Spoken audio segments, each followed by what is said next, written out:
चलिए हनुमान जी महाराज देखिए रावण के फुलवारी में कुदल बनी रावण के लंका में देखिए कैसे लीला करतनी।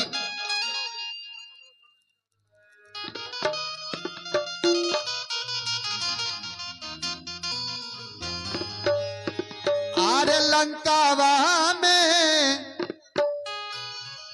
तो एगो लीला भइल भारी, तो लंकावा में एगो लीला भइल भारी।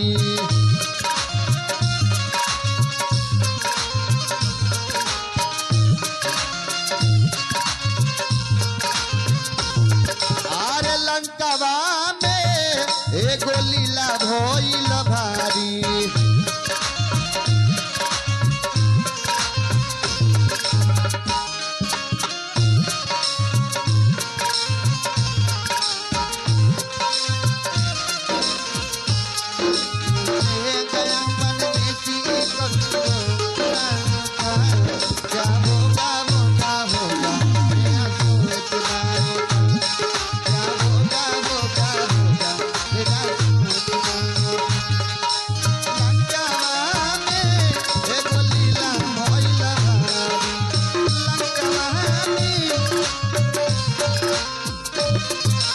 हनुमान जी महाराज देखी पेट भर के कैसे भूख लागल बा और रावण के फल चूर के खाता नहीं,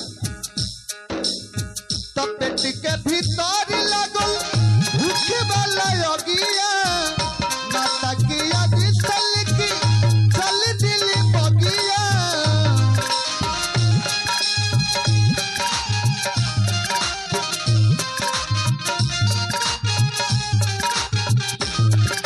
आरे पेट के भीतर लागल भूखे वाला योगिया माता की याद चल दिल बगिया।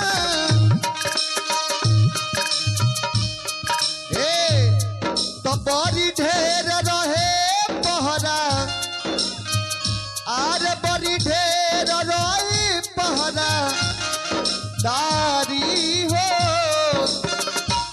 एगो लीला भइल भारी। लंकावा में एगो लीला भइल भारी।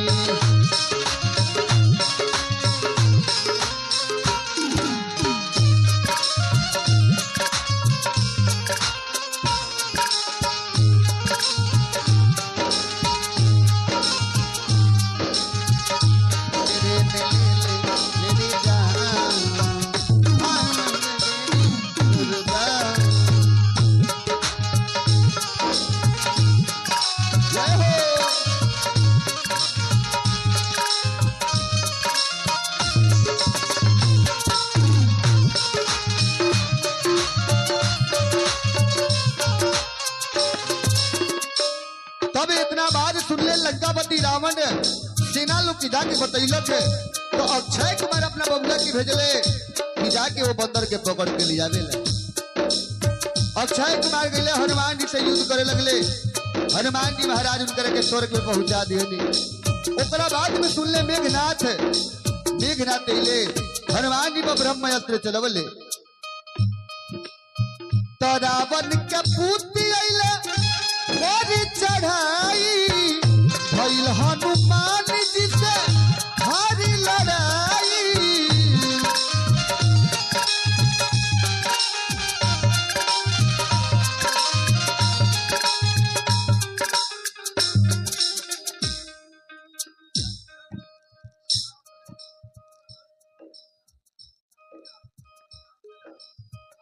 हेलो हेलो चलिए बड़ा खुशी के बात में बड़ा सौभाग्य के बात में कि आज मोतिहारी से चल के लेडीज गायिका चांदनी राज और भोजपुरी स्टार गायिका गायक राम बली राज और रुआ लोग के नगर में रुआ लोग के गांव में आ रहा बानी लोग।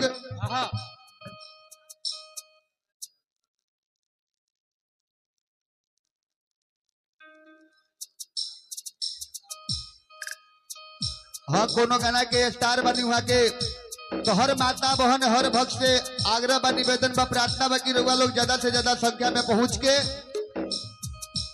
शाम 7 बजे से लेडीज गायिका चांदनी राज और जेंट्स गायक राम बलिराज के रउआ लोग प्रोग्राम 7 बजे से सुनब। एक से एक प्रोग्राम रउआ लोग के सुने के मिली।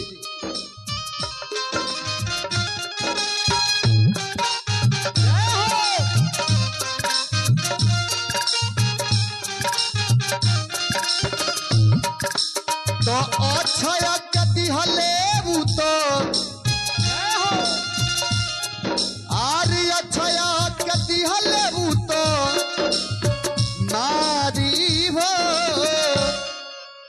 एगो लीला भइल भारी तलंकावा में एगो लीला भइल भारी।